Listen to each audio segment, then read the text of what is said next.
আমাদের সামনে দরজায় কড়া নাড়ছে পবিত্র মাহে রমাদান। রমাদান সংক্রান্ত অনেক আলোচনা আপনারা হয়তো শুনেছেন, তবে আমি আমার জায়গা থেকে রমাদান এবং কোরআন এই টপিকে আজকে কথা বলার চেষ্টা করবো ইনশাআল্লাহ তাআলা। ওয়া মা তাওফীকি ইল্লা বিল্লাহ আলাইহি তাওয়াক্কালতু ওয়া ইলাইহি উনীব। আমরা আল্লাহর কাছে দোয়া করছি আল্লাহ পাক বক্তা এবং শ্রোতা সবাইকে শুনে বুঝে আমল করার তৌফিক দান করুন। আমিন।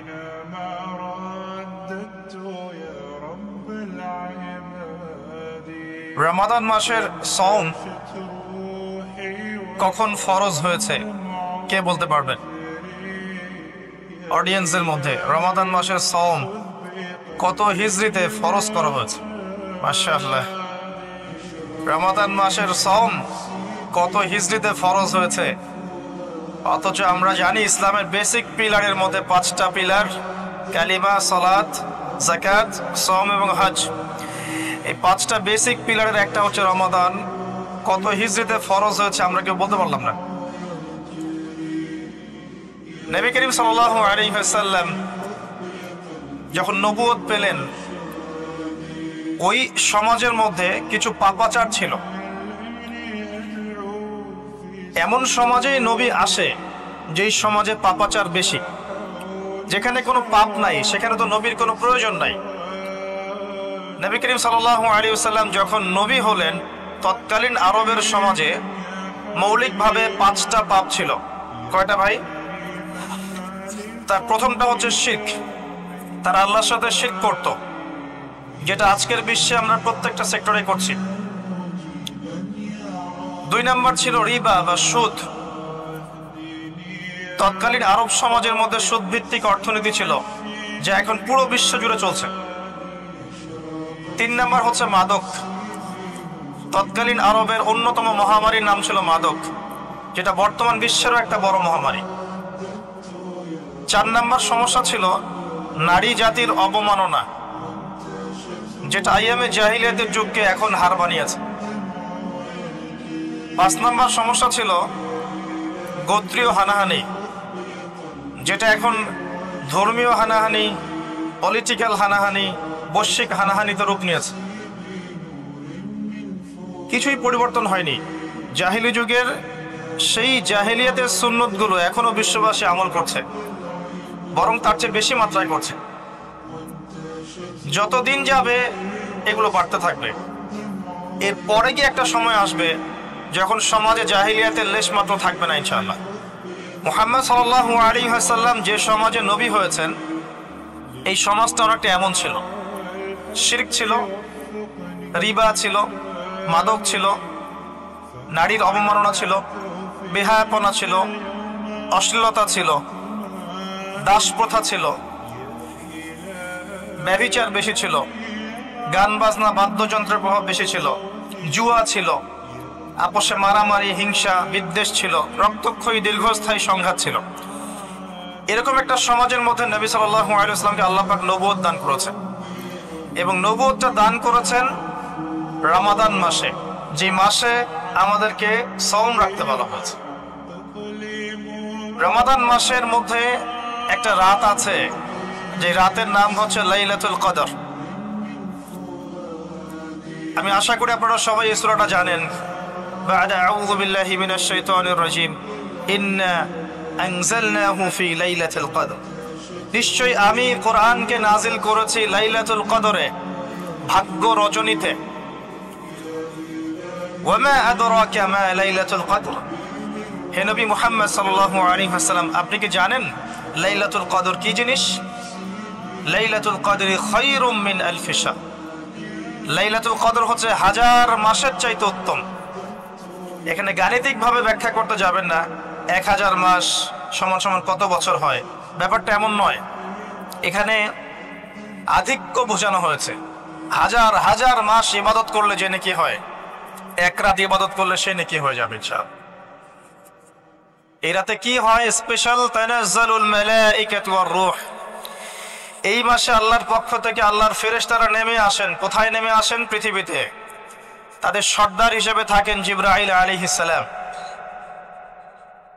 তানাজ্জালুল মালায়েকাতু ওয়ার রূহু ফিহা বিইذনি রাব্বিহিম, আল্লাহর রবের আদেশে তারা এই কাজটা করেন। মিন কুল্লি আমর, প্রত্যেকটা বিষয়ের ফয়সালা হয় এই রাতে। আপনার আমার তাকদীর লেখা হয়েছে আসমান জমিন সৃষ্টির 50,000 বছর আগে। আপনার আমার তাকদীর লেখা হয়েছে আসমান জমিন সৃষ্টির 50,000 বছর আগে। আল্লাহ পাক সমস্ত সৃষ্টির তাকদীর লিখেছেন প্রথম দফায়।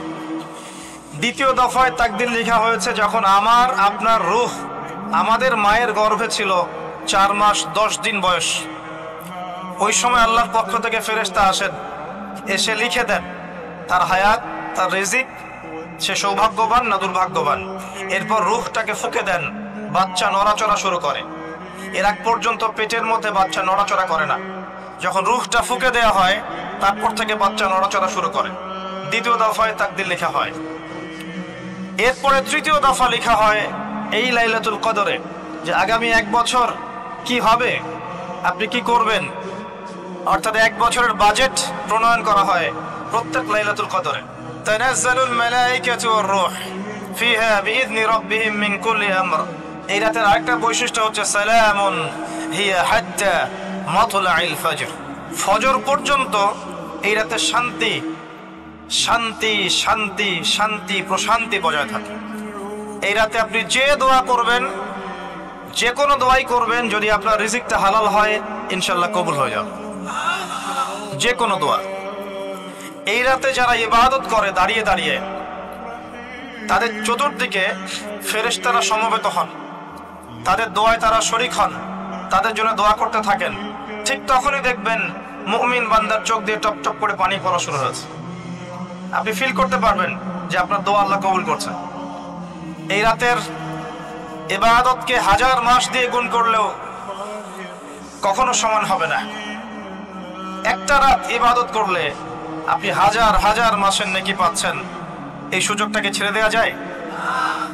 কবে এই রাত স্পেসিফিকলি বলা যাবে না, 27 তারিখেই স্পেসিফিকলি বলা যাবে না যে 21-এর রাতেই, 23-এর রাতেই বা 25-এর রাতেই, নির্দিষ্ট করে বলার কোনো সুযোগ নাই। নবী সাল্লাল্লাহু আলাইহি ওয়াসাল্লাম লাইলাতুল কদর পেয়েছেন এবং ওই রাতে বৃষ্টি হচ্ছিল। তিনি সিজদা করছেন, তার কপালের মধ্যে মসজিদে নববীর যে মাটি আছে এই মাটির কাদা লেগেছিল। তখন কিন্তু মসজিদ টাইলস ফিটিং ছিল না, মাটির মসজিদ থেকে নবী সাল্লাল্লাহু আলাইহি ওয়াসাল্লাম বিশ্ব পরিচালনা করেছেন। আর আমাদের এখন তাজমহলের মতো মসজিদ, হেদায়েতের কোনো হও না এখানে। এটা আখিরুজ জামানের সাইন, মসজিদগুলো হবে চাকচিক্যময়, হেদায়েত শূন্য। হাদিস একদম স্পষ্ট আছে, মসজিদ হবে চাকচিক্যময় কিন্তু হেদায়েত শূন্য। ইভেন দেখবেন নামাজ পড়ছে মুসল্লি, পাশে হই হুল্লো করছে। দিনের কথা আলোচনা হলে বা নামাজ পড়লে, কেউ কোরআন তেলাওয়াত করলে আদবের সাথে যে পাশে শোরগোল করতে হয় না, এটাও এখন বুঝাতে হয়। বুঝাতে গিয়ে যদি আপনি এই আয়াত তেলাওয়াত করেন, লাহুম কুলুবুন লা ইয়াফকাহুনা বিহা, কিছু মানুষকে আল্লাহ পাক কলব দিয়েছেন বোঝে না। ওয়া লাহুম আযানুন লা ইয়াসমাউনা বিহা, কিছু মানুষকে আল্লাহ পাক কান দিয়েছেন শোনে না। ওয়া লাহুম আ'য়ুনুন লা ইউবসিরুনা বিহা, কিছু মানুষকে আল্লাহ পাক চোখ দিয়েছেন দেখে না। উলাইকা কাল আনআম, এরা আনআমের মতো, বাল হুম আদাল, বরং তার চাইতেও নিকৃষ্ট। তখন কিছু মানুষের ইগোতে লেগে যায়। তা আচরণ কিন্তু এমনই। কোরআন যেখানে তেলাওয়াত করা হচ্ছে, নবীর হাদিসের কথা বলা হচ্ছে, সেখানে উঁচু স্বরে কথা বলা জায়েজ নেই। নামাজ পড়ছে একজন ব্যক্তি, সে আল্লাহর সাথে সরাসরি কথা বলছে, তার পাশে কথা বলা জায়েজ নেই। এমনকি নামাজরত ব্যক্তির পাশে কোরআন তেলাওয়াত করাও জায়েজ নেই। আমার কথা কি বুঝতে পারছেন? একজন ব্যক্তি নামাজে দাঁড়িয়েছে, আল্লাহর সাথে কথা বলছে, পাশে আপনি কোরআন তেলাওয়াত করতে পারবেন না জোরে জোরে। মনে মনে করতে হবে, করতে চাইলে মনে মনে করতে হবে। অনেক সময় মসজিদের ভিতরে দেখবেন নামাজ পড়া হচ্ছে, শোরগোল করছে।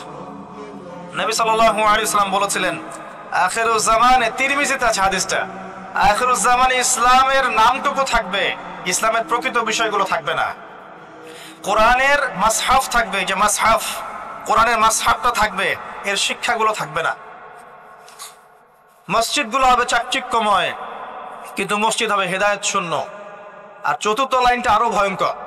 4 নম্বর লাইনে গিয়ে নবীজি বলেছেন সাল্লাল্লাহু আলাইহি ওয়াসাল্লাম, আসমানের নিচে জমিনের উপরে আল্লাহর সবচেয়ে নিকৃষ্ট সৃষ্টি হবেন এক শ্রেণীর আলেম, যাদের থেকে ফিতনা ছড়াবে এবং তাদের দিকেই ফিতনা ফিরে আসবে।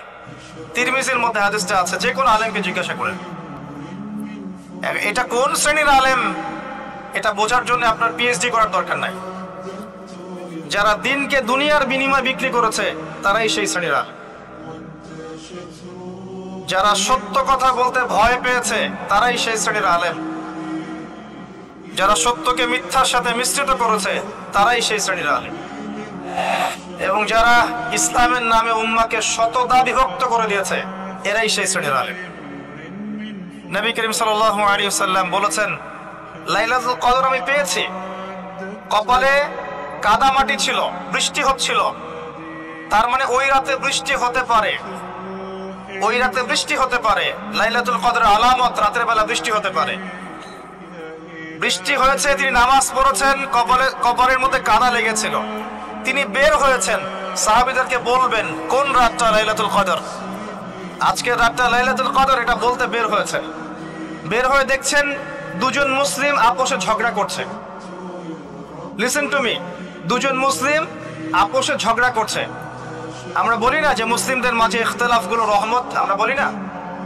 দুজন মুসলিম আপোষে ঝগড়া করছে, এই কাজটার কারণে আল্লাহ রাব্বুল আলামিন নবী সাল্লাল্লাহু আলাইহি ওয়াসাল্লামের হৃদয় থেকে এই কথাটাকে তুলে নিলেন। তিনি আর বললেন না এক্স্যাক্টলি কোন রাতে লাইলাতুল কদর ছিল, তিনি বলতেই বেরিয়েছিলেন যে কোন রাতে লাইলাতুল কদর ছিল। আমাদের ইখতিলাফের কারণে আমরা সেই নির্দিষ্ট রাতটাকে হারিয়ে ফেলেছি। তবে এর মধ্যেই খায়র আছে, এর মধ্যেই কল্যাণ আছে। আরবিতে একটা প্রবাদ আছে, কুল্লু শার ইউজাদু ফিহিল খায়র, প্রত্যেকটা অকল্যাণের পিছনেই কোনো না কোনো কল্যাণ আছে। নির্দিষ্ট করে বলে দিলে আমরা বাকি রাতগুলো জাগতাম না। নবী সাল্লাল্লাহু আলাইহি ওয়াসাল্লাম এখন বললেন যে আমাকে ভুলিয়ে দেওয়া হয়েছে কোন রাত, তোমাদের ঝগড়ার কারণে। অতএব তোমরা শেষ দশকের বিজোড় রাতগুলোকে তালাশ করো। শেষ দশকের বিজোড় রাত বলতে 21-এর রাত, 23-এর রাত, 25, 27, 29, এই 5টা রাতের যে কোনো একটা লাইলাতুল কদর। এই রাতে ইবাদত করলে এত নেকি হচ্ছে, কারণটা কি? রাত আর দিন কি ডিফারেন্ট কিছু? প্রত্যেক রাতেই কিন্তু আল্লাহ পাক প্রথম আসমানে নেমে আসেন, প্রত্যেক রাতে, শুধু শবে বরাতের রাতে নয়, শুধু নিসফে শাবানের রাতে নয়, কিন্তু প্রত্যেক রাতেই আল্লাহ পাক প্রথম আসমানে নেমে আসেন। তিনি কিভাবে নেমে আসেন এটা ব্যাখ্যা করার দরকার নেই আমাদের। আল্লাহ পাক বলেছেন নেমে আসি, বাস আসি।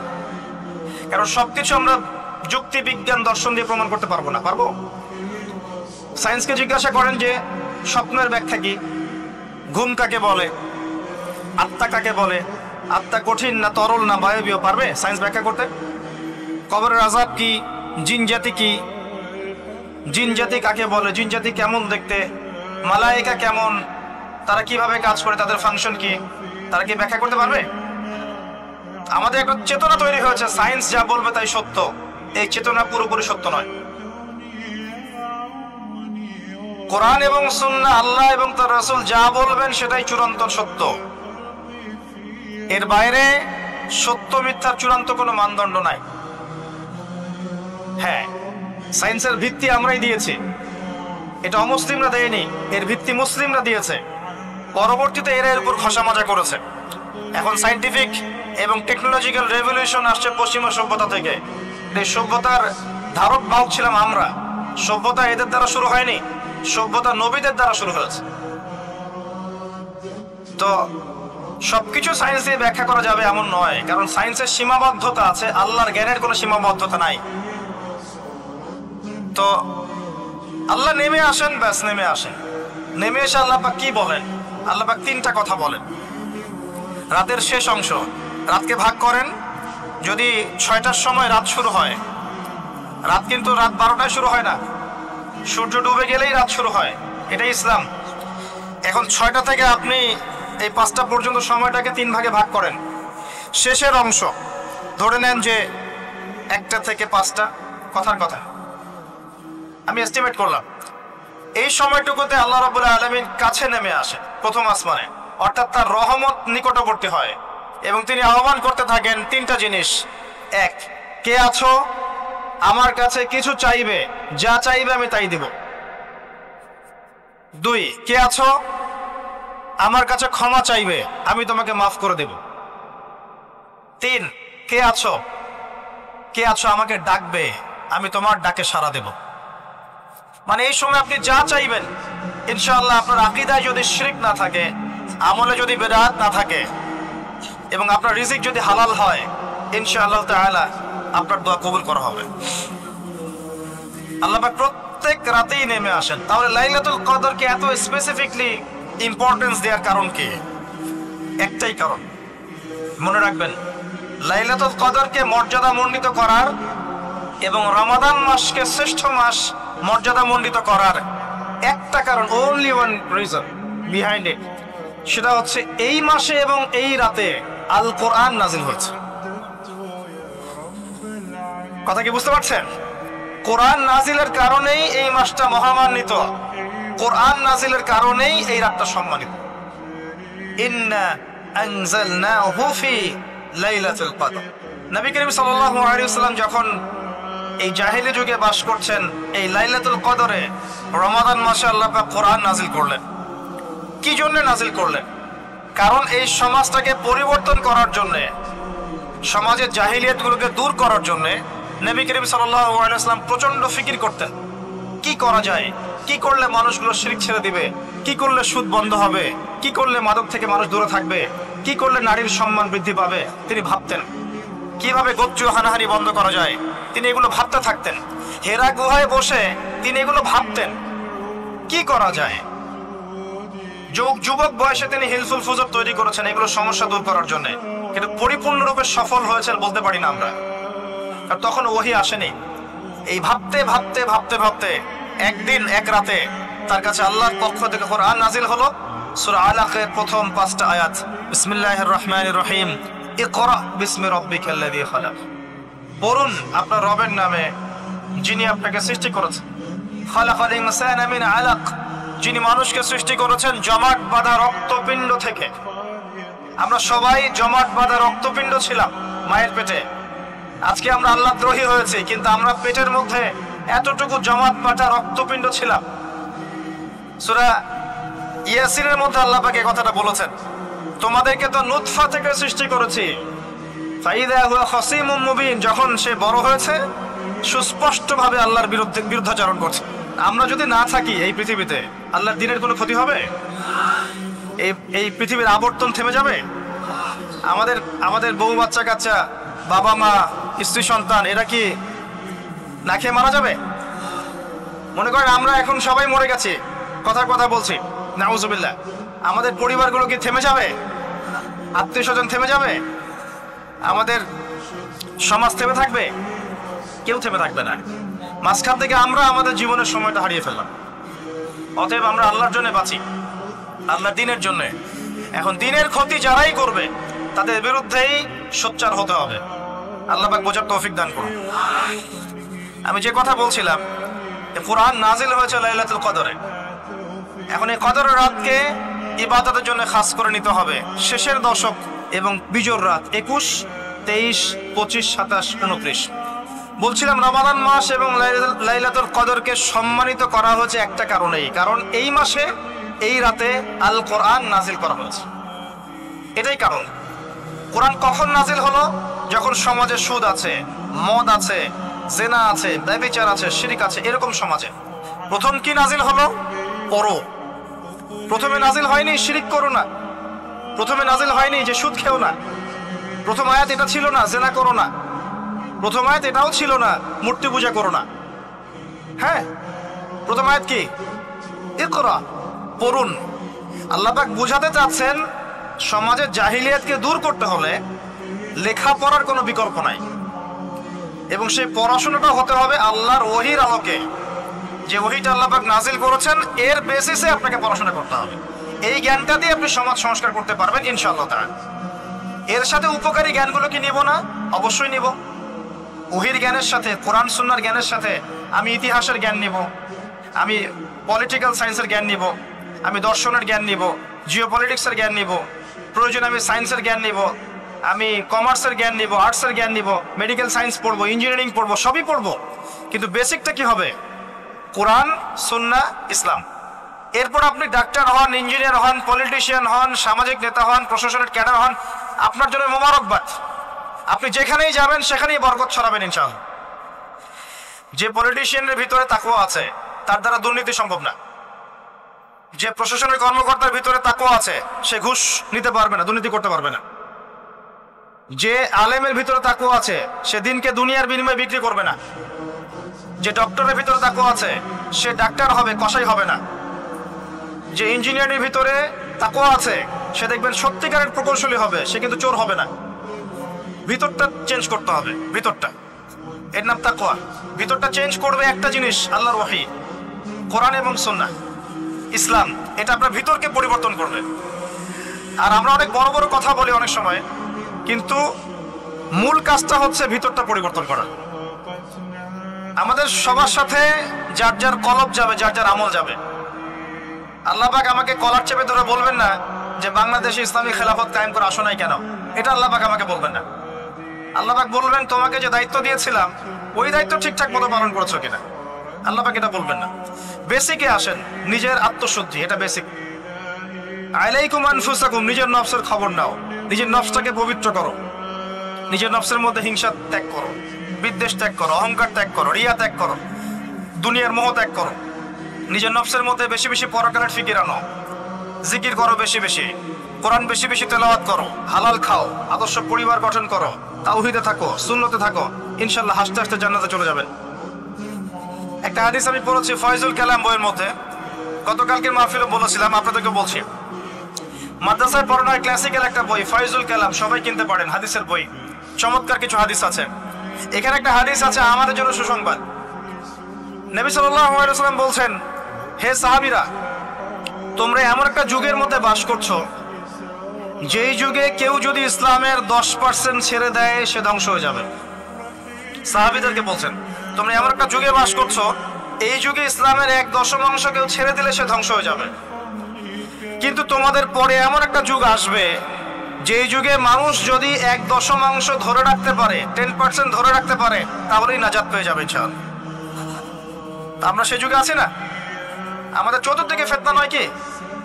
আপনার ঘরে ফিতনা, সমাজে ফিতনা, ইকোনমিক্সে ফিতনা, রাষ্ট্রে ফিতনা, বিশ্বে ফিতনা, ধর্মে ফিতনা, সবখানেই ফিতনা, ফাসাদ। আমরা সেই যুগের মধ্যে বাস করছি। আসুন, আল্লাহ পাক কোরআন নাজিল করলেন, প্রথমে পড়তে বললেন। তার মানে আল কোরআন এবং সুন্নাহ এগুলোকে পড়া শিখতে হবে। বড় বড় স্বপ্ন দেখার আগে আমাদেরকে বেসিক ঠিক করতে হবে, পড়াশোনা করতে হবে। আল্লাহ পাক আমাদের যুব সমাজকে পড়াশোনা করার তৌফিক দান করুন। রমাদান মাসে এটা নাজিল হয়েছে। আল্লাহ পাক সূরা বাকারায় বলছেন, শাহরু রমাদানাল্লাযী উনজিলা ফীহিল কুরআন। রমাদান সেই মাস যেই মাসে কোরআন নাজিল করা হয়েছে। কি জন্য নাজিল করা হয়েছে? হুদাল লিন-নাস। এই কোরআন হচ্ছে মানব জাতির জন্য হেদায়েত, নট অনলি ফর মুসলিমস। এটা শুধু মুসলিমসদের জন্য হেদায়েত নয়, হুদাল লিন-নাস, পুরো মানব জাতির জন্য হেদায়েত। কোরআনে ইহুদির জন্য হেদায়েত আছে, খ্রিস্টানের জন্য আছে, অমুসলিম হিন্দুদের জন্য আছে, সবার জন্য কোরআন। এটা সাম্প্রদায়িক কোনো কিতাব নয়, এটা টোটালি অসাম্প্রদায়িক একটা বই। আল কোরআন যে কেউ পড়তে পারে। এটা কারো পৈতৃক সম্পত্তি নয় যে একটা শ্রেণীর মানুষই পড়বে বাকিরা পড়বে না, সবাই পড়বে ইনশাআল্লাহ তাআলা। এটা আল্লাহর কিতাব, আল্লাহর কালাম। হুদাল লিন-নাস ওয়া বায়িনাতিন মিনাল হুদা, এটা হচ্ছে সত্য মিথ্যার মানদণ্ড, বায়িনাত সুস্পষ্ট মানদণ্ড। আর কি ওয়াল ফুরকান, প্রমাণ, হুজ্জাত, দলিল। এটা আল্লাহ পাক কোরআন সম্পর্কে বলছেন। আরেকটা জায়গায় চলে যাই, চলেন সূরা নাহল এর 89 নম্বর আয়াতে চলে যান। আল্লাহ পাক বলছেন, ওয়া নাযালনা আলাইকাল কিতাব, হে নবী আমি আপনার প্রতি এমন একটা কিতাব নাজিল করেছি, অর্থাৎ আল কোরআন। ওয়া নাযালনা আলাইকাল কিতাব তিবয়ানান লিকুল্লি শাই, যেই কিতাবটা প্রত্যেকটা বিষয়ের ব্যাখ্যা। আপনি কি আমার কথা শুনতে পারলেন? আল্লাহ বলছেন কোরআন প্রত্যেকটা বিষয়ের ব্যাখ্যা। আপনার ব্যক্তি জীবন এখানে আছে, আপনার ব্যবসায়িক জীবন এখানে আছে, অর্থনৈতিক জীবন এখানে আছে, পারিবারিক জীবন এখানে আছে, সামাজিক লাইফ এখানে আছে, সবকিছু আছে। তিবিয়ানান লিকুল্লি শাই, প্রত্যেকটা বিষয়ের ব্যাখ্যা এখানে আছে। তিবিয়ানান লিকুল্লি শাই ওয়া হুদা ওয়া রাহমাতান ওয়া বুশরা লিল মুসলিমিন। এই কোরআন হচ্ছে হেদায়েত এবং রহমত, দয়া। ওয়া বুশরা লিল মুসলিমিন, মুসলিমদের জন্য সুসংবাদ এই কোরআন। শুরুতে আছে আলিফ লাম মিম যালিকাল কিতাব লা রাইবা ফিহি। এটা এমন একটা কিতাব যেই কিতাবের মধ্যে কোনো সন্দেহ নাই। কোন লেখক বলতে পারে আমার বইয়ের মধ্যে কোনো সন্দেহ নাই? সন্দেহের কোনো অবকাশই নাই। লা রাইবা ফিহি হুদাল লিল মুত্তাকিন, মুত্তাকিদের জন্য এটা হেদায়েত। মুত্তাকি কারা? আল্লাযীনা ইউমিনুনা বিল গায়ব, যারা অদৃশ্যে বিশ্বাস করে। ঈমানের 6 পিলার সবই অদৃশ্য নয় কি? আল্লাহ অদৃশ্য, ফেরেশতা অদৃশ্য, আসমানে আগের কিতাবগুলো দেখি নাই, অদৃশ্য। নবী রাসূলগণ দেখি নাই, অদৃশ্য। পরকাল ওয়াল ইয়াউমিল আখির দেখি নাই, অদৃশ্য। ওয়াল কদরি খায়রিহি ওয়া শাররিহি, তাকদীর অদৃশ্য। আল্লাযীনা ইউমিনুনা বিল গায়বি, মুত্তাকি তারা যারা গায়েবে বিশ্বাস করে, অদৃশ্যে বিশ্বাস করে। আর এখনকার শিক্ষা দর্শন আমাদেরকে শেখায় পশ্চিমাদের, চোখে যা দেখবো না বিশ্বাস করবো না। হ্যাঁ, তাদের দর্শন এরকম, যুক্তি দিয়ে প্রমাণ করতে পারবেন না, বিশ্বাস করবো না। বৈজ্ঞানিক ব্যাখ্যা দিতে পারবেন না, বিশ্বাস করবো না। সায়েন্টিফিক্যালি প্রুভড হতে হবে, তারপর বিশ্বাস করবো। অনেক সময় দেখা যায় মুসলিমরাও এর গলদ ধাঁধায় পড়ে যায় এবং বলে নামাজের উপকারিতার সায়েন্টিফিক ব্যাখ্যা বলেন, তারপর নামাজ পড়বেন। নামাজের সায়েন্টিফিক ব্যাখ্যা লাগবে, তারপর নামাজ পড়বেন। আল্লাহ পাক বলেছেন ইয ক্বালা লাহু রাব্বুহু আসলিম ক্বালা আসলামতু লিরাব্বিল আলামিন। আল্লাহ পাক ইব্রাহিমকে বলেছেন আলাইহিস সালাম আত্মসমর্পণ করো, যখনই বলেছেন তখনই করেছেন। যখনই আল্লাহ পাক বলেছেন আত্মসমর্পণ করো, তিনি বলেছেন আসলামতু লিরাব্বিল আলামিন, আমি আত্মসমর্পণ করলাম। বাচ্চাকে জবাই করো, জিজ্ঞেস করেননি এর পিছনে বিজ্ঞান কি, যুক্তি কি আর দর্শন কি? স্ত্রীকে রেখে আসো ওই জনমানব শূন্য জায়গায়, জিজ্ঞেস করেন নাই কারণ কি, রিজন কি, যুক্তি কি, বিজ্ঞান কি, দর্শন কি? আল্লাহ বলেছেন সামিআনা ওয়া আতা'না, এর নাম ইসলাম। আল্লাহর আদেশ যেখানে এসে যাবে এখানে যুক্তি বিজ্ঞান দর্শনের প্রয়োজন নাই। এই কনসেপ্টে আপনাকে মৌলবাদী হতেই হচ্ছে, কিছু করার নাই, কারণ মৌলিক বিষয় আপনাকে মেনে চলতে হবে। হ্যাঁ, প্রত্যেকটা বিষয়কে আপনি ব্যাখ্যা করতে পারবেন যদি সেই জ্ঞান আপনার কাছে থাকে, কিন্তু যুক্তি বিজ্ঞান দর্শনের সীমাবদ্ধতা আছে, সবকিছুর ব্যাখ্যা করতে পারে না। ভালো করে শিক্ষা দর্শন হজম করে তারপর পড়াশোনা করেন, অন্যথায় আপনারা দাড়ি টুপি নিয়েও অনেক সময় দেখবেন এই যে এটা কি বলে এথিজমের দিকে যাচ্ছেন, নাস্তিকতার দিকে যাচ্ছেন। আসেন মূল জায়গায় আসি। আল্লাহ রাব্বুল আলামিন কোরআন সম্পর্কে কথা বলছেন, লা রাইবা ফিহি, এর মধ্যে কোনো সন্দেহ নাই। একই সূরার মধ্যে আল্লাহ পাক বলছেন যে ওয়া ইন কুনতুম ফি রাইবিন মিম্মা নাযালনা আলা আবদিনা ফাতু বিসূরাতিন মিন মিসলি। তোমরা যদি এই কিতাব নিয়ে সন্দেহ করে থাকো যে এই কিতাব আল্লাহর পক্ষ থেকে এসেছে নাকি অন্য কারো পক্ষ থেকে এসেছে, তোমরা যদি এই কিতাব সম্পর্কে সন্দেহ পোষণ করো যেটাকে আল্লাহর পক্ষ থেকে এসেছে না অন্য কারো পক্ষ থেকে এসেছে, তাহলে এর মতো কিছু আয়াত নিয়ে এসে দেখাও, একটা সূরা রচনা করে দেখাও। ওয়াদউ শুহাদাকুম মিন দুনিল্লাহি ইন কুনতুম সাদিকিন। তোমাদের যত সাক্ষী আছে, সহকর্মী আছে, তোমাদের সাপোর্ট দেওয়ার মতো যারা যারা আছে সবাইকে ডেকে নিয়ে আসো, এনে এই কোরআনের মতো একটা সূরা রচনা করে দেখো যদি সন্দেহ পোষণ করে থাকো। আল্লাহ এর পরে বলছেন ওয়া ইল্লাম তাফআলু, তোমরা যদি এটা করতে না পারো, ওয়ালান তাফআলু, কোশ্চেন কালেও পারবে না। তোমরা যদি এটা করতে না পারো, মানে একটা সূরা রচনা করতে না পারো, এরকম কোন কিতাব রচনা করতে না পারো, একটা আয়াত রচনা করতে না পারো, তাহলে জেনে রাখো ফাত্তাকুন নার আল্লাতী ওয়াকুদুহা আন-নাস ওয়াল হিজারা, সেই আগুনকে ভয় করো যার ইন্ধন হবে মানুষ এবং পাথর। উইদ্দাত লিল কাফিরিন, যা কাফেরদের জন্য প্রস্তুত করা হয়েছে। আল্লাহ পাক এই কোরআনটা নাজিল করেছেন কোন মাসে ভাই? রমাদান মাসে। আসেন প্রথমে বলে নেই আমরা রমাদানকে কিভাবে পালন করার চেষ্টা করব, এরপরে আসছি রমাদানকে কেমন করে কোরআনময় করবেন, এই দুইটা পয়েন্ট। এক নাম্বার, হতে পারে এই রমাদান আপনার জীবনের শেষ রমাদান। কয়েকটা কাজ আমি বলি। প্রথম কাজ হচ্ছে নিয়াত করতে হবে যে এই রমাদানটাতে আমি আমার সমস্ত গুনাহ মাফ করানোর চেষ্টা করব। কারণ নবী সাল্লাল্লাহু আলাইহি ওয়াসাল্লাম বলেছেন, সেই ব্যক্তির জন্য ধ্বংস যে ব্যক্তি রমজান মাসকে পেয়েছে কিন্তু তার গুনাহ মাফ করাতে পারেনি। কে জানে এটা আমাদের শেষ রমাদান হতে পারে। আল্লাহ না করুক, আমরা দোয়া করি আল্লাহ পাক আমাদেরকে বেশি বেশি রমাদান দান করুক, বেশি বেশি লাইলাতুল কদর দান করুক। প্রথম শুরু হচ্ছে আপনি মাসের বাজার আগে করে ফেলবেন। আমি একটু প্র্যাকটিক্যাল কথা বলবো আর কি। আপনি রমাদান মাসের বাজার এই শাবান মাসে করে ফেলার চেষ্টা করেন, পারলে ঈদের শপিংটাও করে ফেলার চেষ্টা করেন। রমজান মাসে বেশি বাইরে যাবেন এবং টাকা পয়সা নিয়ে গিয়ে যে স্ত্রী সন্তানের হাতে দিয়ে দিবেন না, যাও বাইরে গিয়ে মার্কেটিং করে আস, এই ভুলটা করতে যান। নিজে পরিবেশ নষ্ট করবে, রোজার যে আধ্যাত্মিকত্ব নষ্ট হবে, আরো হাজারটা যুবকের চোখের জানা করা প্রয়োজন নাই। আপনি পরিবারের কর্তা, লিস্ট করে ফেলেন, আপনাকে আল্লাহ পাক যতটুকু সামর্থ্য দিয়েছেন মূল জিনিসগুলো কিনে রেখে দেন, আর বাকি টুকটাক বাজার আপনি করবেন। আর যখন বাজারে যাবেন একটা দোয়া পড়বেন, আপনি 10 লক্ষ নেকি পাবেন ইনশাআল্লাহ। কত লক্ষ?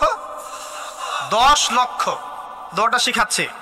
দোয়াটা হচ্ছে লা ইলাহা ইল্লাল্লাহ ওয়াহদাহু লা শারীকা লাহ লাহুল মুলক ওয়া লাহুল হামদ ইউহয়ী ওয়া ইউমীত ওয়া হুয়া হাইয়ুন লা ইয়ামুত বিয়াদিহিল খায়রু কুল্লুহু ওয়া হুয়া আলা কুল্লি শাইইন কাদির। একবার পড়লে 10 লক্ষ নেকি পাবেন বাজারে গিয়ে। কেন পাবেন? কারণ বাজার সবচেয়ে নিকৃষ্ট জায়গা, যেখানে গেলে মানুষ আল্লাহকে স্মরণ করে না। সেখানে গিয়ে আপনি আল্লাহকে স্মরণ করেছেন, এই জন্য আল্লাহ পাক নেকি দিবেন ইনশাআল্লাহ। আসেন, এটা করার পর ঈদের যে শপিংটার কথা বলছি, এটা এই কারণে বলছি, লাস্টের দশকে আমরা ঈদের শপিংয়ে বেশি ব্যস্ত থাকি, এতে করে লাইলাতুল কদরটা আমরা হারিয়ে ফেলি। লাস্টের দশক আমরা হয় ইতিকাফ করব, না হলে বাসায় নামাজ পড়বো, পরিবার বর্গকে নিয়ে রাত জাগবো। পারা যাবে ইনশাআল্লাহ? তারাবির নামাজ তো পড়বোই ইনশাআল্লাহ জামাতে। এবং আপনি 20 পড়েন আর 8 পড়েন, আপনি নামাজের কোয়ালিটিটাকে ভালো করার চেষ্টা করেন, নামাজের কোয়ালিটিটাকে বেস্ট করেন। ধীরে ধীরে তেলাওয়াত করেন, ধীরে ধীরে রুকু সেজদা করেন, নামাজটাকে এনজয় করেন। সময় নিয়ে, টাইম নিয়ে, 2 ঘন্টা সময় লাগুক, 3 ঘন্টা সময় লাগুক, এনজয় করে নামাজ পড়েন। আল্লাহ পাক তৌফিক দান করুন। এরপর শেষ রাতে আবার ওঠেন, পরিবার বর্গকে নিয়ে নামাজে দাঁড়ান, একসাথে জামাত করে নামাজ পড়েন, পরিবারে নফল নামাজ পড়েন, বাসায় বরকত হবে ইনশাআল্লাহ। রাত জাগেন, বেশি বেশি দোয়া করেন, একটু তেলাওয়াত করেন, একটু জিকির করেন, তাসবিহ তাহলিল করেন, রাতটা কাটিয়ে দেন। শেষের দশকে মার্কেটে ঈদের শপিং করতে যায় না। ঈদের খুশি আছে, ঈদের আনন্দ আছে, ঈদে ভালো পোশাক পরবো, সব ঠিক আছে। এই খুশি কাদের জন্যে? কদ আফলাহা মান তাযাক্কা ওয়া যাকারা ইসমা রাব্বিহি ফাসাল্লা। কার জন্য ঈদের খুশি? যে ব্যক্তি রমজান মাসে আত্মশুদ্ধি অর্জন করতে পেরেছে, রোজা রেখেছে, যাকাত দিয়েছে, নামাজ পড়েছে, লাইলাতুল কদরে রাত জেগেছে, তারাবি পড়েছে, ইত্যাদি ইত্যাদি। এই ব্যক্তি আত্মশুদ্ধি অর্জন করেছে, এই ব্যক্তির জন্য ঈদের খুশি। যে রমজান মাসে সিনেমা দেখেছে, সিনেমার শুটিং করেছে, পর্নোগ্রাফি দেখেছে, সুদ খেয়েছে, শিরক করেছে, বেদাত করেছে, হারাম খেয়েছে, এর জন্য ঈদের খুশি। মানুষকে ঠকিয়েছে, ব্যবসায় মাল কম দিয়েছে, পণ্য মজুত করেছে, ইচ্ছা করে দ্রব্যের দাম বাড়িয়েছে, সরকারকে বিব্রত করেছে, জনগণকে দুর্ভিক্ষের দিকে ঠেলে দিয়েছে, এদের জন্য ঈদের খুশি? কখনো না। ঈদের খুশি তাদের জন্য যারা আত্মশুদ্ধি অর্জন করতে পেরেছে। আল্লাহ পাক বোঝার তৌফিক দান করুন, আমিন। এটা প্রথম টিপস দিলাম আপনাকে। এবার আসেন, আপনি রমাদানে প্ল্যান করবেন যে আপনার জীবনে বড় বড় পাপগুলো কি কি হয়েছে। এই পাপগুলো যদি মানুষের সাথে জড়িত হয়ে থাকে, আপনি মানুষের সাথে গিয়ে গিয়ে ক্ষমা নিয়ে নেবেন। কারো টাকা নিয়েছেন, দেন নাই, দিয়ে দিবেন। কারো সম্পত্তি পায়, দেন নাই, দিয়ে দিবেন। কারো হকটা নষ্ট করেছেন, গালি দিয়েছেন, গীবত করেছেন বা তহমত দিয়েছেন, অপমান করে ইত্যাদি, ক্ষমা চেয়ে নেবেন। রমাদান মাসে মানুষের হকটা দিয়ে দেন। আল্লাহর কাছে জড়িত যে পাপগুলো আছে, এটার জন্য ইস্তেগফার যথেষ্ট। খালি যদি বলেন আস্তাগফিরুল্লাহাল্লাযী লা ইলাহা ইল্লা হুয়াল হাইয়ুল কাইয়্যুম ওয়া আতুবু ইলাইহি, 1 সেকেন্ডের মধ্যে আল্লাহ পাক আপনার সমস্ত পাপকে নেকি দিয়ে পরিবর্তন করে দিবেন ইনশাআল্লাহ। এবার প্র্যাকটিক্যালি যাবেন, সেহরি করবেন। সাহরির মধ্যে বারাকা আছে। সাহরি না উচিত না, সাহরির মধ্যে বারাকা আছে। একটা খেজুর হোক, 1 গ্লাস পানি হোক, আপনি সাহরি করবেন, এর মধ্যে বারাকা আছে। এবং সাহরির সময় এমন ভাবে খাবেন না যে এটা আপনার জীবনের শেষ খাওয়া। কথা বুঝতে পারছেন? এত বেশি আইটেম করতে যায় না, এত বেশি ভোগবিলাসী হয়ে গেলে রোজার আধ্যাত্মিকত্ব থাকবে না। সেহরিতে অল্প খান, যদি খেতে হয় পেটের 3 ভাগের 1 ভাগ খান, এক ভাগ ফাঁকা রাখেন, এক ভাগ আপনি পানি দিয়ে পূর্ণ করেন। এখনকার কিছু তথাকথিত আশেকে রসুলের মতো হতে যায় না, যাদের ভুঁড়ির জ্বালায় চেয়ারে বসতে পারে না, এই কাজ করতে যায় না। এটা মুসলিমদের শোভা পায় না। আমরা পরিশ্রমী জাতি, কর্মঠ জাতি, আমাদের এইসব শোভা পায় না। এটাও শেষ জামানের হাদিসে আছে। কি নাই আসলে, শেষ জামানে এক শ্রেণী মানুষ বের হবে যারা হবে সাকিল, একদম উড়িওয়ালা, ঠেস দিয়ে বসে থাকবে আরাম করে, এবং বলবে যে কোরআনে যা আছে আমি তাই মানি, হাদিসটা আমি মানি না, ইত্যাদি। আসেন, সাহরির পরে রোজা রেখেছেন, 5 ওয়াক্ত নামাজ জামাতে পড়ার চেষ্টা করেন। খুব সিম্পল জিনিস, খুব বেশি কিছু দরকার নেই আমাদের। 5 ওয়াক্ত নামাজ আপনি জামাতে পড়ার চেষ্টা করেন। বাসার থেকে ওযু করে বের হবেন, প্রত্যেক পদক্ষেপ হাঁটবেন, আপনার একটা স্টেপে একটা করে গুনাহ মাফ হবে, একটা নেকি লেখা হবে, মর্যাদা বাড়িয়ে দেওয়া হবে। একে 10 দিয়ে গুণ করা হবে, রমজান মাসে আরো 70 দিয়ে গুণ করা হবে ইনশাআল্লাহ। ফজরের নামাজটা জামাতে পড়লেন, নামাজটা জামাতে পড়ার পর আপনি বসে থাকবেন, কিছু সময় জিকির, আজকার, তাসবিহ, তাহলিল করবেন। পারলে 1 পারা করে কোরআন তেলাওয়াত করবেন। রমাদান মাসে প্রত্যেক দিন 1 পারা করে কোরআন তেলাওয়াত করার চেষ্টা করবেন। 30 দিন 30 পারা, রমাদানে অ্যাটলিস্ট একটা খতম পারা যাবে, অ্যাটলিস্ট একটা খতম চেষ্টা করা যায় না ইনশাআল্লাহ। ফজরের নামাজ হয়ে গেছে, আপনি কোরআন তেলাওয়াত করেন। 1 পারা পড়তে সময় লাগবে আধা ঘন্টা, 40 মিনিট, কারো 1 ঘন্টা। এরপর সূর্য উঠে যাবে, উঠে গেলে পরে আপনি 2 রাকাত ইশরাকের নামাজ পড়বেন, নামাজটা পড়ে বাসায় যাবেন। আল্লাহর নবী বলছেন সাল্লাল্লাহু আলাইহি ওয়াসাল্লাম, আপনার আমল নামায় একটা কবুল হজ, একটা কবুল উমরার নেকি লেখা হবে ইনশাআল্লাহ। এবার রেস্ট করেন, বাসায় গিয়ে রেস্ট করেন। যখন ঘুমাবেন তখন ঘুমের সুন্নাহগুলো আদায় করেন। সূরা ফালাক, নাস, ইখলাস পড়েন, ফু দেন, দিয়ে গা মাসাহ করেন, আয়াতুল কুরসি পড়ে ঘুমান, ঘুমের দোয়া পড়ে ঘুমান, ঘুমটাও নেকি হবে ইনশাআল্লাহ। এরপর হয়তো আপনি কাজে যাবেন, চাকরিতে যাবেন, বা ব্যবসায় যাবেন, বা আপনি শিক্ষাক্ষেত্রে যাবেন, ইত্যাদি ইত্যাদি। যে ক্ষেত্রেই যান না কেন আপনি মনে রাখবেন আপনি রোজাদার। যে ক্ষেত্রেই যান আপনি মনে রাখবেন আপনি রোজাদার। আমি কারোর সাথে এখন ঝগড়া করতে পারবো না, কারোর সাথে এখন মারামারি করতে পারবো না, আমি কারো গীবত করতে পারবো না, আমি মিথ্যা বলতে পারবো না, আমি মাপে কম দিতে পারবো না, আমি জনগণকে ঠকাতে পারবো না, আমি রোজাদার। এটা মনে রাখবেন। এটা মনে রাখলে পরে দেখবেন ইনশাআল্লাহ তাআলা আপনি আল্লাহকে পাচ্ছেন, আল্লাহর মারিফত পাচ্ছেন। খাচ্ছি না, আল্লাহর ভয় না। পানি পান করছি না, স্ত্রী সহবাস করছি না, কার ভয়ে? আল্লাহর ভয় না। এত কঠিন কাজ করার পরেও রোজার নেকি পাওয়া যাবে না যদি রোজা রাখা অবস্থায় আমি মিথ্যা বলি, মাপে কম দেই, গীবত করি, সুদ খাই, জেনা করি, ইত্যাদি ইত্যাদি। নবী সাল্লাল্লাহু আলাইহি ওয়াসাল্লাম বলেছেন, সেই ব্যক্তির পানাহার ছেড়ে দেয় আল্লাহর কিচ্ছু যায় আসে না, যে ব্যক্তি রোজা রেখে অশ্লীল কাজ করেছে। মা বোনদেরকেও বলবো, রোজা রেখে যদি বেপরদায় চলেন রোজার কোনো দাম নাই। রোজা রেখেও যদি এমন কাপড় পরে চলেন যেই কাপড় পরা না পরে একই কথা, ঢাকা শহরের ফেমিনিস্ট মেয়েদের মতো জিন্স আর গেঞ্জি পরে ঘোরেন, রোজা রাখা না রাখা আপনার একই কথা। এটা রোজা হয়নি, উপবাস হয়েছে, উপবাস।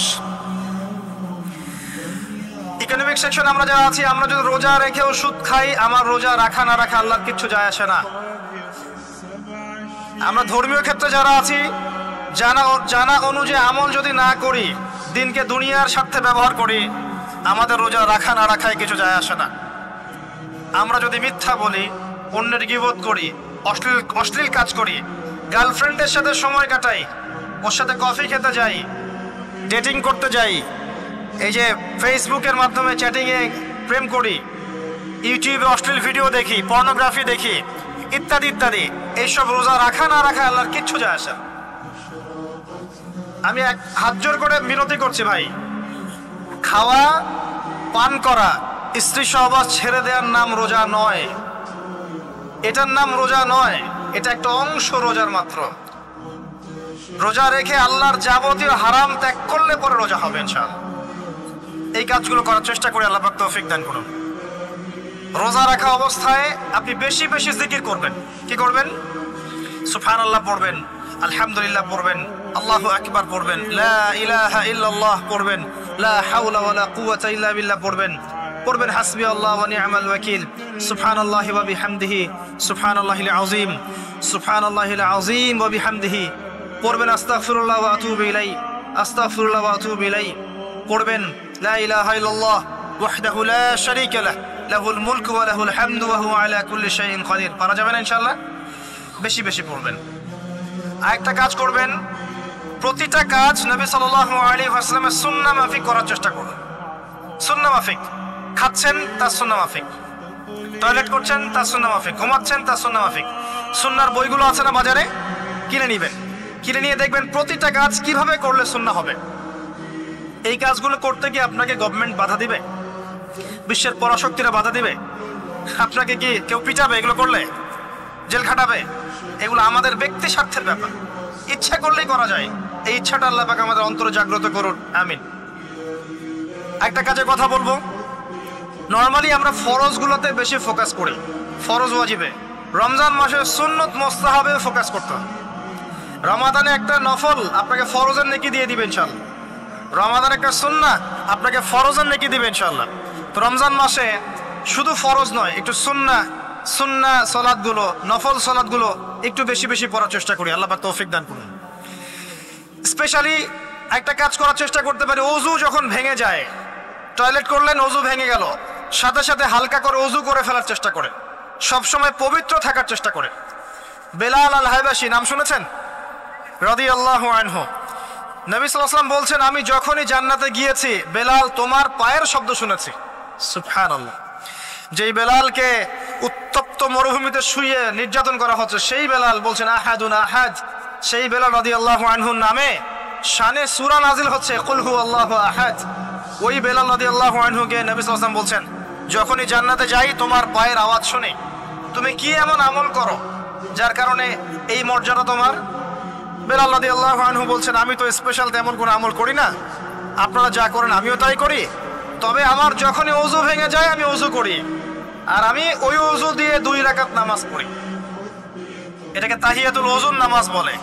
রমজান মাসে করার চেষ্টা করি, আল্লাহ পাক তৌফিক দান করুন। আমরা অনেকে মসজিদে যাই, ধাপ করে বসে পড়ি, করি না এই কাজটা? মসজিদে গিয়েছি, ধাপ করে গিয়ে বসে পড়ি। মসজিদে গিয়ে 2 রাকাত নামাজ পড়ে বসা সুন্নাত। মিনিমাম 2 রাকাত নামাজ পড়ে বসলে আপনি তাহিয়াতুল মসজিদের নেকি অর্জন করলেন, মসজিদের হকটা আদায় করলেন। ওই জায়গা আপনার জন্য সেজদার সাক্ষী থাকলো, কিয়ামতের মাঠে আপনার পক্ষে সাক্ষী দেবে ইনশাআল্লাহ। এই সুন্নাহগুলো আমরা চর্চা করার চেষ্টা করি রমজান মাসে। রমজান মাসে দাড়িটা ছেড়ে দেন, দাড়িটা ছেড়ে দেন। এটা একমাত্র ভিজিবল সুন্নাত, দৃশ্যমান সুন্নাত, যেটা আপনার সাথে কবরে যাবে। যখন কাফন দেয়া হবে তখন দেখা যাবে না আমার সাথে আর কোন কোন সুন্নাহ আছে, এই একটা সুন্নতই দেখা যাবে আমার সাথে কবরে যাচ্ছে। কথা কি বুঝতে পারছেন? আর এটাকে আমরা এখন যত পারি মেয়ে হওয়ার চেষ্টা করছি। নবীজি বলেছিলেন শেষ জামানায় ছেলেরা মেয়েদের পোশাক পরবে আর মেয়েরা ছেলেদের পোশাক পরবে। দেখবেন মেয়েরা এখন ফর্মাল পোশাক পরছে, জিন্স আর গেঞ্জি পরে ঘুরছে, আর ছেলেরা ক্লিন শেভড। ছেলেরা মেয়েদের মতো গাল বানাচ্ছে। আর কোন সাইনের জন্য অপেক্ষা করছেন? নবীজি বলেছিলেন উঁচু উঁচু বিল্ডিং নির্মাণের প্রতিযোগিতা করা হবে। একবার এয়ারে ঢাকার কাছাকাছি আসবেন, এয়ারে তো সফর করেছেন আপনারা অনেকেই, যখন এয়ার ফ্লাই করে, টেক অফ করে বা ল্যান্ড করে, তখন ঢাকার কাছাকাছি, তখন উপর থেকে আপনি ঢাকাকে দেখবেন যে কেন বলেছি this is the city of Akhiruzzaman, কেন বলেছি? নবীজি বলেছেন কিয়ামতের 2টা মেজর সাইন, 2টার মধ্যে একটা হচ্ছে আনতারাল হুফাতাল উরাতাল আলাতা রিয়াশা ইয়াতাতাওয়ালুনা ফিল বুনিয়ান। যখন সমাজের দরিদ্র শ্রেণীর মানুষেরা, যাদের পায়ে স্যান্ডেল ছিল না, গায়ে কাপড় ছিল না, এরা উঁচু উঁচু বিল্ডিং নির্মাণের প্রতিযোগিতা করতে থাকবে, ফান্তাজিরিস সাআ, তখন কিয়ামতের অপেক্ষা করতে থাকো। আজকে থেকে 100 বছর আগে ছিল এগুলা? 200 বছর আগে ছিল? সুবহানাল্লাহ। আর কোন সাইনের জন্য অপেক্ষা করছেন?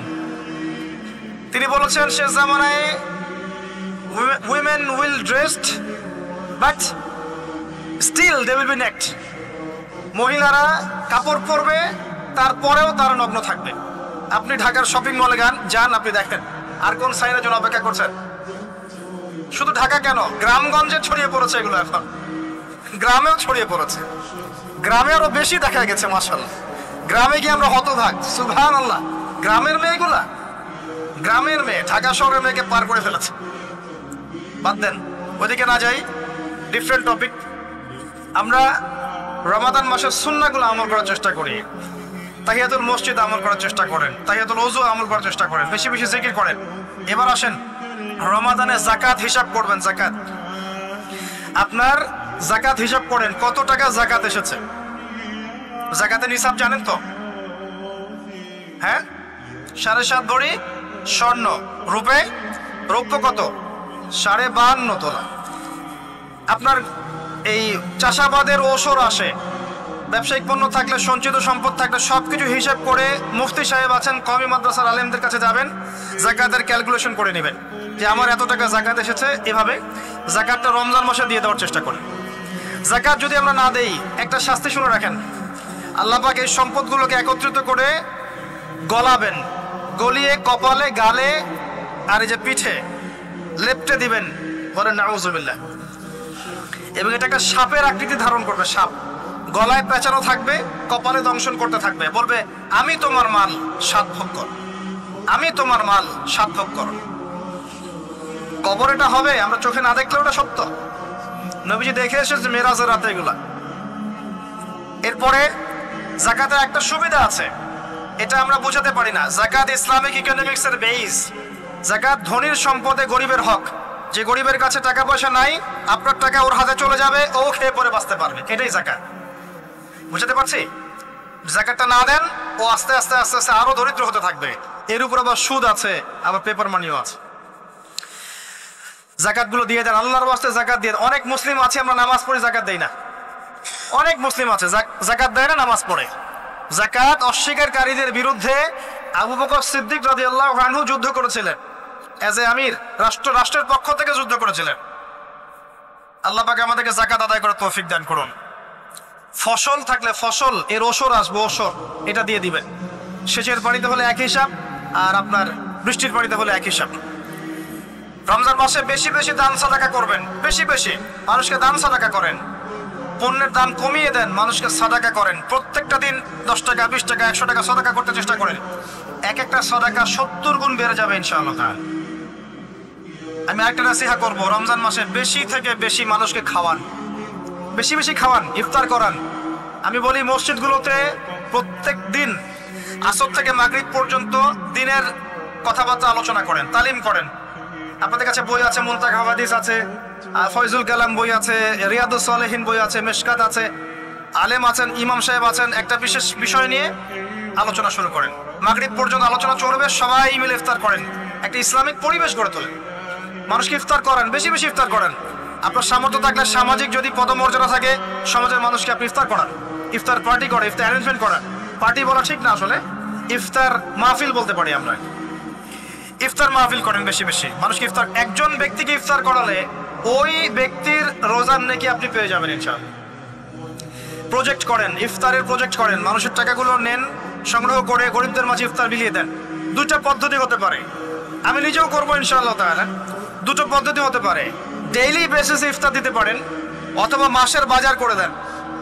এক মাসে কি কি লাগে, কতটুকু চাল, বোট, ডাল লাগে লিস্ট করেন, করে একটা ফ্যামিলিতে একটা প্যাকেট পাঠিয়ে দেন। দেখবেন পুরো ফ্যামিলি ইনশাআল্লাহ তাআলা রমজান মাসটা খেয়ে পরে বাঁচতে পারবে। এগুলো আমরা না করলে কারা করবে? অমুসলিমরা করবে। অমুসলিমরা করে করেই তো সবাইকে খ্রিস্টান বানাচ্ছে। কোথায় আছেন আপনি? সমাজ সেবা করে করে তো মানুষের ঈমান আমল হরণ করে ফেলছে, আর আমরা সমাজ সেবা করতে চাচ্ছি না। জি, আমরা গরিব মানুষের পাশে দাঁড়াচ্ছি না, ওরা গিয়ে দাঁড়াচ্ছে। দেখবেন মানুষ বলছে হ্যাঁ এই ধর্ম তো ভালোই, আমি খ্রিস্টান হয়ে যাই। কত মানুষ খ্রিস্টান হয়ে যাচ্ছে আপনি জানেন? পরে বুঝবেন যখন আমরা এই যে হাত বাঁধা, পায়ে পা রফলে ইত্যাদি নিয়ে মারামারি করছি, কে কোন মাযহাব, কে কোন তরিকা, কার কোন ত্রুটি আছে, এগুলো নিয়ে আমরা সোশ্যাল মিডিয়ায় ঘাটাঘাটি করছি। এই সময়গুলোর মধ্যে এগুলো অনেক এগিয়ে গেছে। এরা আরো এসব এই খোরমা জিলাপি নিয়ে মারামারি করতে থাক, দেখবেন আস্তে আস্তে আস্তে আস্তে কোন দিকে চলে যায় পরিস্থিতি। গলার মধ্যে দড়ি দিয়ে ফাঁস লাগানো হয়ে গেছে, খালি টানা বাকি আছে। আরে এখন ঝগড়া করে বেড়াচ্ছে কোন আলেমের কোন সমস্যা। লাহুম কুলুবুন লা ইয়াফকাহুনা বিহা, আল্লাহ পাক বলেছেন সূরা আরাফ 179-তে। রমজান মাসে বেশি বেশি ইফতার করান, বেশি বেশি দান সাদাকা করেন। আর একটা কাজ বলে আমি শেষ করছি, রমজান মাসে পরিবারকে সময় দেন। পরিবারকে সময় দেন, পরিবারের হক আছে আমাদের উপরে। স্ত্রীকে সময় দেন, স্বামীকে সময় দেন, একসাথে ইফতার বানান। একটা পরিবেশ, একটা আনন্দ, একটা উৎসবের আমেজ যেন বিরাজ করে। ছোট ছোট বাচ্চাদেরকে রোজা রাখতে উৎসাহিত করেন। সবাই একসাথে বসে একটা বড় প্লেটে ইফতার করেন। বাচ্চারা যখন বড় হবে তখন বলবে ছোটবেলায় আমরা বাবা মার সাথে এভাবে ইফতার করেছি। সংস্কৃতি লালন করেছে। পারিবারিক হৃদ্যতা চলে আসেন, প্রতিবেশীকে ইফতার পাঠান, প্রতিবেশীকে ইফতার হাতিয়ে দেন, মসজিদে একসাথে ইফতার করেন, তারপর রাতের বেলা তাহাজ্জুদে দাঁড়ান, তারাবিতে দাঁড়ান, তারাবির নামাজে ধীর স্থির ভাবে কেরাত করে ইমাম যাকে নিযুক্ত করবেন তাকে সুললিত কণ্ঠে কোরআন তেলাওয়াত করতে বলবেন ধীর স্থির ভাবে, তাকে প্রেশার দিবেন না। তার দায়িত্ব নিয়ে নেন, ইমাম হাফেজদের পুরো মাসের দায়িত্ব নেন, তার পরিবারের দায়িত্ব নেন, একটা সম্মানজনক হাদিয়ার ব্যবস্থা করে দিবেন যাতে করে তারা নিশ্চিন্তে থাকে পুরো মাস, তাকে অন্যদিকে ফোকাস করতে না হয়। অন্যান্য কান্ট্রিতে যখন কোনো সায়েন্টিস্ট থাকে তার পরিবারের দায়িত্ব পুরো রাষ্ট্র নিয়ে নেয়, সে ঠান্ডা মাথায় গেলে গবেষণা করবে। একই প্রসেস, আপনি আলেম ওলামা ইমাম হাফেজদের দায়িত্ব নিয়ে নেন, তার পরিবারের দায়িত্ব নিয়ে নেন। হুজুর আপনি আপনার কাজ করেন, আমরা আপনার পরিবার দেখছি। তাকে আপনি কোরআন তেলাওয়াত করতে দেন, কোরআন হিফজ করবে, মানুষকে কোরআন শেখাবে, তারাবির নামাজ পড়বে, ইমামতি করবে, মানুষকে দার্স দিবে, খুতবা দিবে। আসেন যে মেজর পয়েন্টটা বাকি আছে সেটা বলি। তার আগে এটাও বলি যে ইফতার করার সময় বেশি খাবেন না, যদি আপনি বেশি খান তাহলে আপনি তারাবির নামাজে দাঁড়াতে পারবেন না। আর একটা মেজর কথা, এটা লাস্ট পয়েন্ট, সেটা হচ্ছে এই মাসে কি নাজিল হয়েছে ভাই, কোন কারণে এই মাসটা সম্মানিত। এই মাসে আল্লাহর কিতাবকে সময় দিতে হবে, এই কিতাবকে সময় দিতে হবে। আল্লাহ রাব্বুল আলামিন বলেছেন এই কিতাবের মধ্যে সবকিছুর সমাধান আছে। আল্লাহ পাক বলেছেন এই কিতাবে কোনো সন্দেহ নাই। আল্লাহ পাক বলেছেন এই কিতাব আমাদের জন্য সুসংবাদ এবং শেফা, আরোগ্য, রহমা। এখন একটু বসেন, একটু সময় নেন। এই কিতাব প্রথমত আপনাকে তিলাওয়াত করা শিখতে হবে। রমজান মাস আসার আগেই আপনি তিলাওয়াত করা শিখে ফেলেন। যদি না জানেন রমজান মাসে পুরো এক মাস তাজবিদ শিখবেন স্থানীয় ইমামের কাছে, পারবেন না? এক মাসের মধ্যে কোরআন তেলাওয়াত শেখা সম্ভব, এক মাসে শেখা সম্ভব। শয়তান আপনাকে তিনটা ধোঁকা দিতে পারে। শয়তান আপনাকে বোঝাতে পারে আপনি অনেক জানি, আমার জানার দরকার নাই। শয়তান বোঝাতে পারে আমার বয়স হয়ে গেছে, আমার দ্বারা হবে না। শয়তান বোঝাতে পারে আমার অনেক সময় পড়ে আছে, পরে শিখে নিব। আল্লাহর ওয়াস্তে শয়তানের ধোঁকায় পড়বেন না। এই মাসে কোরআন শেখেন, কে জানে আপনি আগামী মাস পান কিনা। কোরআন শিখে নেন, রমজান মাসে তেলাওয়াত করা শিখে নেন। কি পাবেন? কয়েকটা হাদিস বলছি। নবী সাল্লাল্লাহু আলাইহি ওয়াসাল্লাম বলেছেন এই কোরআন আপনার পক্ষে দলিল হবে অথবা বিপক্ষে দলিল হবে। হুজ্জাতুন লাকা ওয়া আলাইক, আপনার জন্য শাফিউল লি আসহাব, এটা সুপারিশকারী হবে আপনার জন্য। প্রত্যেক হরফে আপনি 10টা করে নেকি পাবেন। কোনোদিনও আমি বলি নাই কোরআন তেলাওয়াত করলে নেকি হবে না। এই যে কাটছাট ভিডিও দেখলে আলেম ওলামাও ভুল মেসেজ পায় এবং দেখা যায় একজন বরেণ্য আলেম হয়েও ভুল কথা বলতে শুরু করে। এজন্যই বলি এর ক্ষতিকর দিক কত। মূল বিষয় তার নখদর পড়ে নাই, একটা কাটছাট ভিডিও দেখেছে, দেখেই কথা বলা শুরু করলো। কিন্তু সে আলেম, তার জানা উচিত কাফা বিল মারই কাযিবান ওয়া হুয়া ইয়াকুল কুল্লামা সামিআ। একজন মানুষের জন্য মিথ্যাবাদী হওয়ার জন্য এতটুকু যথেষ্ট, যা শুনলাম যাচাই বাছাই না করেই প্রচার করলাম। ইয়া আইয়ুহাল্লাযীনা আমানু ইন জাআকুম ফাসিকুম বিনাবাইন ফাতাবায়ানু, কোন ফাসিক যদি কোনো খবর নিয়ে আসে সেটা আগে তথ্য যাচাই করো, তারপরে কথা বলো। ইশতারিবু কাসীরাম মিনাজ যন, বেশি বেশি অনুমান থেকে বেঁচে থাকো। ইন্না বা'দা যন্নি ইসম, এগুলো আমরাই ভুলে যাচ্ছি এখন। আমি বলছি বারবার, স্পষ্ট করে বলছি, কোরআন তেলাওয়াত করলে প্রত্যেক হরফে 10টা করে নেকি হবে। এবং কোরআন তেলাওয়াত করলে আপনার জীবনে বরকত আসবে, রিজিকে হায়াতে বরকত আসবে, আপনার কলবে আল্লাহর নূর আসবে ইনশাআল্লাহ তাআলা। কোরআন আপনার পক্ষে সাক্ষী দিবে, আপনার পক্ষে দলিল হবে, হুজ্জা হবে ইনশাআল্লাহ। প্রত্যেক হরফে 10 নেকি। তবে শুধু তিলাওয়াত করলেই আমি কোরআনের অর্থগুলো বুঝতে পারবো না। আর অর্থগুলো না বুঝলে আমি কোরআনে আল্লাহর মৌলিক মেসেজগুলো ধরতে পারবো না। ধরতে না পারলে সেই মেসেজগুলোর উপর আমল করতে পারবো না। এই কারণে কোরআনের অর্থটা বোঝা জরুরি, এর ভাষা শেখা জরুরি, কারণ আদেশ নিষেধ আমাকে মানতে যেতে হবে। এবং কোরআন গবেষণা করতে হলে অবশ্যই অর্থ জানতে হবে, ভাষা শিখতে হবে, এর তাদাব্বুর তাফাক্কুরে ডুবে যেতে হবে, যেটা শুধুমাত্র তেলাওয়াত করা সম্ভব নয়। এটা বোঝাতে চেয়েছি। এর চেয়ে পরিষ্কার করে কি বলতে পারি বলেন? সুবহানাল্লাহ। আল্লাহ পাক আমাদেরকে বোধ শক্তি দান করুন। আল্লাহর ওয়াস্তে রমজান মাসে ভাই কোরআন তেলাওয়াত বাড়িয়ে দেন। যারা হাফেজ আছেন এই মাসে হিফজ চর্চা করবেন। আমার জন্য দোয়া করেন যেন আমি এই মাসে পুরোটা হিফজ করতে পারি। হিফজ চর্চা না করতে করতে অনেকটা ভুলেই যাচ্ছে। আসলে নবী সাল্লাল্লাহু আলাইহি ওয়াসাল্লাম বলেছেন চর্চা না করলে কোরআন এত দ্রুত কলব থেকে বের হয়ে যায় যে একটা উটকে যদি ছেড়ে দেন সে যত দ্রুত চলে যাবে। আমাদের জন্য আমার জন্য দোয়া করবেন যাতে কোরআনের হকটা আদায় করতে পারি। আল্লাহ পাক তৌফিক দান করুন, আমিন। এবং যারা হাফেজে কোরআন তাদের উচিত আরবি ভাষা এবং সাহিত্য জেনে তাফসিরগুলো পড়ে কোরআনের আয়াতগুলো কিনে একটু গবেষণা করা, আয়াতগুলো বোঝার চেষ্টা করা, আল্লাহ পাক কি বলেছেন কোরআনের মধ্যে।